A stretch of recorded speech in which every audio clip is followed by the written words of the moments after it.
বিসমিল্লাহির রহমানির রহিম। দেশের সকল ধর্মপ্রাণ মুসলমানদের অবগতির জন্য জানাচ্ছি যে আপনার সন্তানকে হেফাজত রাখার জন্য কওমি মাদ্রাসা এবং এতিমখানা নামে যেসব ফরকানিয়া মাদ্রাসা তৈরি করা হয়েছে এগুলো বয়কট করবেন। এখানে এ সকল কওমি মাদ্রাসা বলৎকার হয়, শিশু বাচ্চাদেরকে ভিক্ষা করানো হয় এবং অমানবিক নির্যাতন হয়। তার একটি ভিডিও চিত্র আপনাদের সামনে তুলে ধরলাম। সম্পূর্ণ ভিডিও দেখবেন। সকল ভিডিওর ভিতরে পাবেন এদের চরিত্র কী, এরা আলেম নামের কী চরিত্র, এদের কী ব্যবহার, সম্পূর্ণ ভিডিওটি দেখলে পাবেন। সবাইকে ধন্যবাদ। আপনার সন্তান ইসলাম শিক্ষার জন্য আলিয়া মাদ্রাসায় পাঠাবেন।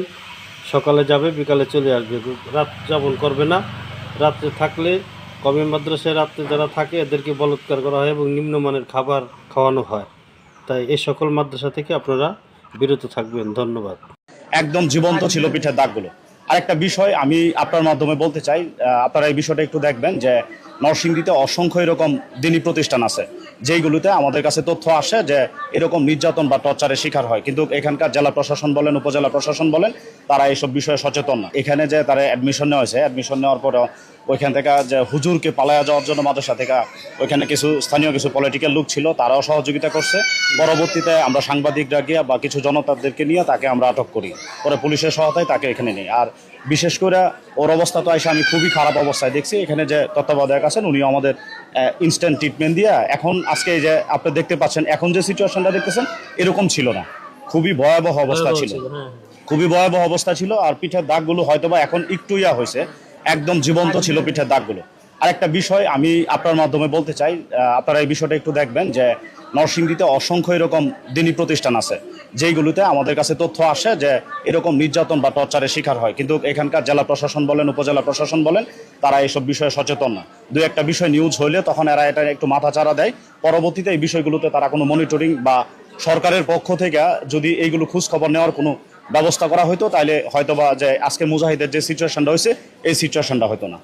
আমরা চাই যে আপনাদের মাধ্যমে এই বিষয়গুলো যাতে প্রশাসন দায়িত্ব নেয়, যাতে এই ধরনের সিচুয়েশন আর নরসিংদীতে তৈরি না হয়। জি, আমরা প্রশাসনকে বলবো। এবং আমি মাঝে মাঝে বলি যে মানুষ এখন আর মানুষ নয়, মানুষ কুত্তা হয়ে গেছে, পশু হয়ে গেছে। কিন্তু এটাও বলা খারাপ, কারণ হচ্ছে মানুষকে যদি ওই কিছু কিছু মানুষকে আপনি যদি কুত্তা বলেন তাহলে কুত্তাদের অপমান করা হবে। দেখুন মানুষ কতটা নৃশংস, একটা শিশুর এরকম আঘাত নিয়ে রাজনীতি করে, তারা রাজনীতি করে বলে ওই মাওলানাকে, ওই শিক্ষককে বাঁচা দেওয়ার চেষ্টা করে। এরা আসলে কোন শ্রেণীর মানুষ আমার জানা নেই। তবে আমরা ইনশাল্লাহ বাচ্চাটির ন্যায় বিচার নিশ্চিত করব, সে যত বড় শক্তিশালী হোক আমরা শেষ পর্যন্ত দেখব। আপনাকে যা বললাম বাবা, আপনি এই জিনিসগুলো খেয়াল রাখবেন এবং ইনশাল্লাহ আমরা সবসময় আপনার সাথে আছি। আমার নাম্বার দিয়ে যাচ্ছি, কন্টিনিউ আপনি আমার সাথে যোগাযোগ রাখবেন। Thank you, thank you. জি, বাচ্চাটার ছবি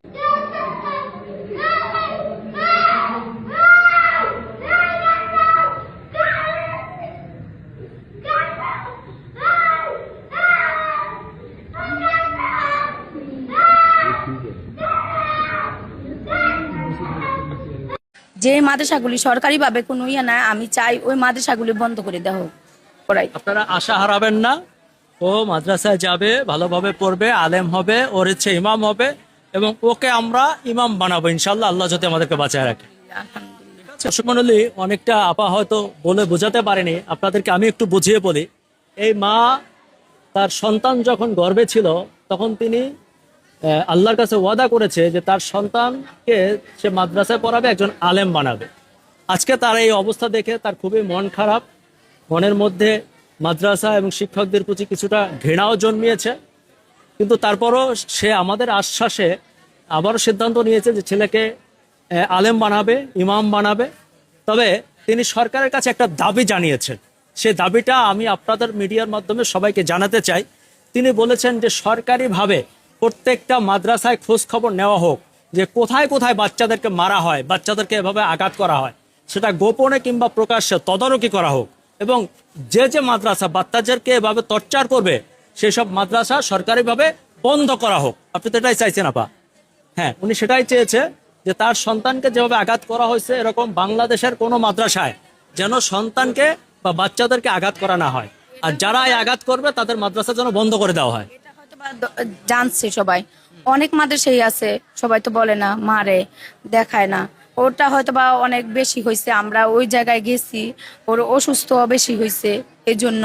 কিন্তু অনেক মাদ্রাসাই তো মারে, এরকম ঘটনা অনেকই আছে, কিন্তু ওইভাবে তো আর পদক্ষেপ নেয় না বা জানে না।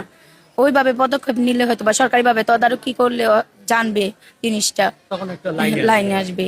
সব মাদ্রাসাগুলি হয়তো বা এই হবে। ওটা দেখা ওর যদি শাস্তি হয়, হুজুরটার যদি শাস্তি হয়, তখন তো আরো 10টা মাদ্রাসা অটোমেটিক একটু ভয় থাকবে, একটু দেখবে, খেয়াল রাখবে। টেনশন করবেন না, আমরা আপনাদের সাথে আছি এবং আমরা চলে আসছি, আমরা সবসময় আপনাদের সাথে থাকবো। আলহামদুলিল্লাহ, ঠিক আছে? আমি মন অনেক খারাপ করবেন না। অনেক অনেক খুশি আপনাদের প্রতি। আপনারা যা আসছেন, আমার ছেলেরে দেখছেন বা এতটুকু করছেন, আপনাদের সবার প্রতি আমার অনেক আন্তরিকভাবে মানে সম্মান। আমি এটা বলে শেষ করতে পারবো না যে এতটুকু আপনারা দেখছেন, এটাই আমার জন্য অনেক।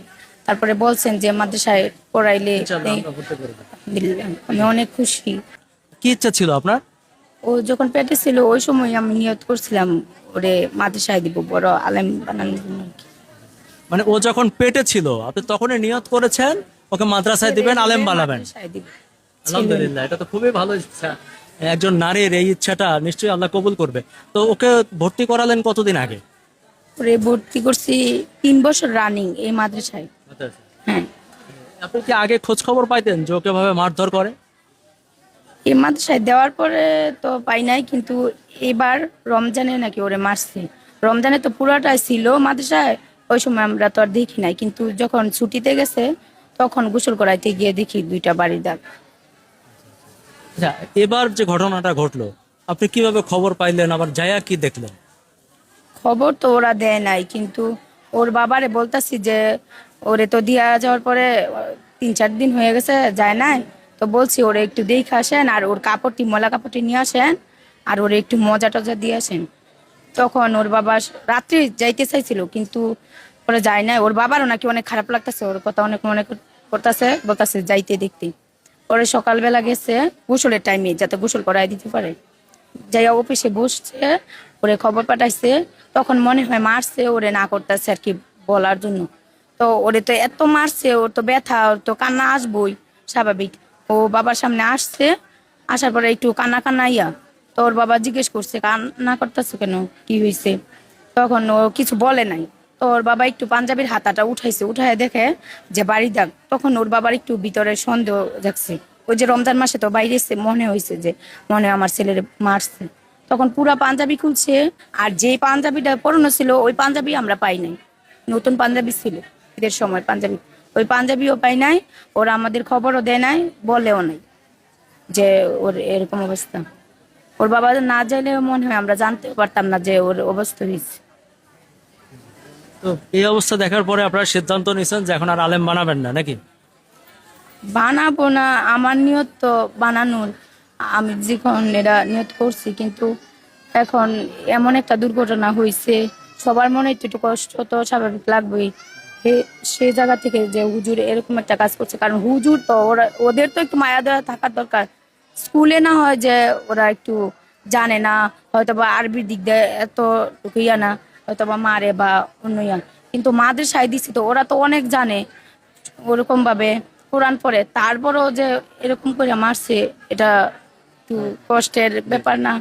আমরা সবাই চলে এসেছি, আমরা বাচ্চার পাশে আছি, আপনাদের পাশে আছি, এবং আমরা ওর বাবাকেও কথা বলেছি, কথা দিয়েছি যে আমরা ওর দায়িত্ব নেব, ওকে আমরা আরো ভালো মাদ্রাসায় ভর্তি করে দেবো, ওর পড়াশোনার সকল দায়িত্ব আমরা নিব। আপনারা আশা হারাবেন না। আলহামদুলিল্লাহ, আলহামদুলিল্লাহ, ঠিক আছে? শুকরিয়া।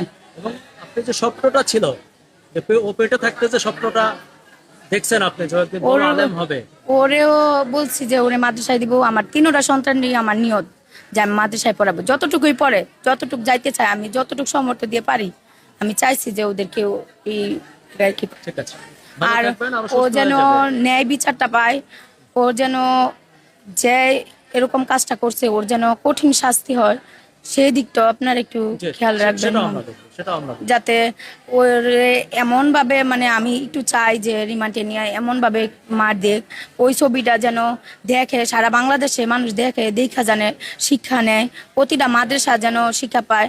তারপরে সরকারিভাবে যাতে চলে, একটা বাচ্চার গায়েও যাতে একটা আঘাত না দিতে পারে। ওরা মানায় নিতে না পারলে গার্জিয়ানদেরকে বলবে যদি এই বাচ্চাটা না রাখতে চায় অন্য মাদ্রাসায় দিয়ে দিবে, সমস্যা না। কিন্তু যাতে সরকারিভাবে মাদ্রাসাগুলি যেগুলি থাকে ওইগুলি রাখার জন্য সিদ্ধান্ত নেই। আপনাকে ধন্যবাদ।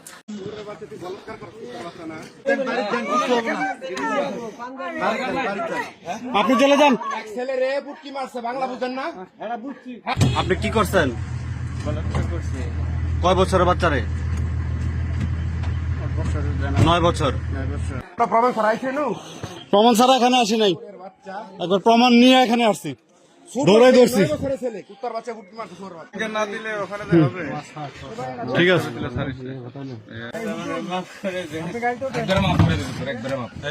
আপনার ঠিকানাটা বলেন, আওয়াজ দিয়ে বলেন। বাবার নাম? আমান আলী। মার নাম? আপনার নাম? আপনি কি করছেন? কয় বছরের বাচ্চারে? 9 বছর। 9 বছরের বাচ্চা। এটা মাদ্রাসায়, তাই তো? মাদ্রাসার নাম কি? দাওয়াতুল কোরআন মাদ্রাসা। আর এর প্রেক্ষিতে আমরা আপনার ধরতে আসছি।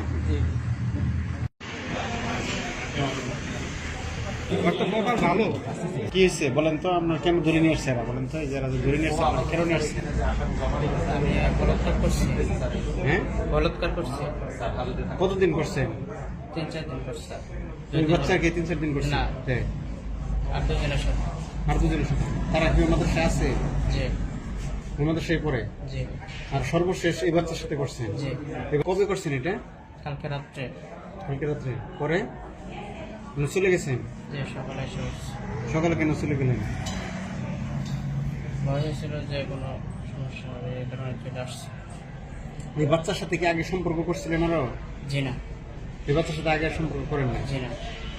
আচ্ছা, তো এখন এই বাচ্চাটা আপনি কি বলছেন, কিভাবে ইচ্ছা করছেন এটা বলেন তো? কিছু বলি নাই, রাত্রে সে ঘুমাইছে, তার বেডে ছিটে গেছিলাম। হ্যাঁ, উনি কি আরো ছাত্র থাকে না, এটা আলাদা রুম? এখানে ছাত্র থাকে, তারা ঘুমাই গেছিল। হ্যাঁ, তারপরে ওই ছেলে কি আপনাকে মানা করে নাই? না, আপনি কিছু বলে নাই। কিছু বলে নাই? জি না। তারপরে কয়বার ইচ্ছা করছেন এরকম কাজ করছেন? জি। কয়বার এরকম কাজ করছেন তারপর? ওর ঠিক ওর কাছে হ্যাঁ, একবারে ছিল। একবারই করছেন। পরে না, না, পরে একবার পরে কি সজাগ হয়ে গেছে নাকি? না, পরে ও ঘুমাই গেছে, আমি ওরা শুয়ে পড়ছি। পরে কাজটা তো করা ঠিক হয় নাই, তাই না? এটা সাজা আপনি জানেন? আমি আপনার পয়রা শোনাই নাই সাজাটা কি হয়। সাজা বলেন তো? মৃত্যুদণ্ড নয়তো কারাদণ্ড। মৃত্যুদণ্ড নইলে কারাদণ্ড। কারাদণ্ড। এখন ওইটার জন্য প্রস্তুতি নেন। আসসালামু আলাইকুম। আমি আপনার উদ্দেশ্যে এই ভিডিওটা করলাম না, আনে দেখো আপনারা কারবার এত সুন্দর দাড়ি মুখর মাঝে, না আছে মাদ্রাসা, না আছে কিচ্ছু, মানুষের বাসনের টাকা তুলে।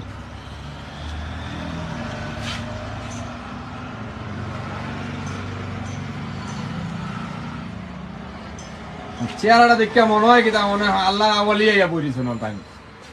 কিশোরগঞ্জের মাদ্রাসা কোন জায়গাত? মাদ্রাসা কোন জায়গা?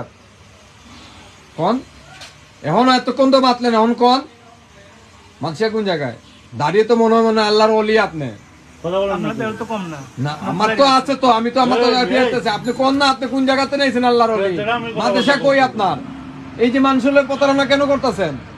কি দুঃখ করতেছেন আমার বুঝান আপনি? এটা সিলেট শহর মিয়া, এটা নোয়াখালী না, ঢাকা না, কিশোরগঞ্জ না। কেন আপনি মানুষের প্রতারণা করবেন? মাদ্রাসা নাই, আপনি কেন টাকা তুলবেন? আমার বুঝান, আপনি কেন টাকা তুলবেন? আপনি মাদ্রাসা নেই, কোন দুঃখ তুলবেন? আপনি মাদ্রাসা নাই না টাকা তুলবেন, কোন দুঃখ তুলবেন? কোন আপনি কোন? আপনার 1 ঘন্টা ধরে আমি ফলো করাম, আপনি মানুষের কাছে টাকা তুলতেন।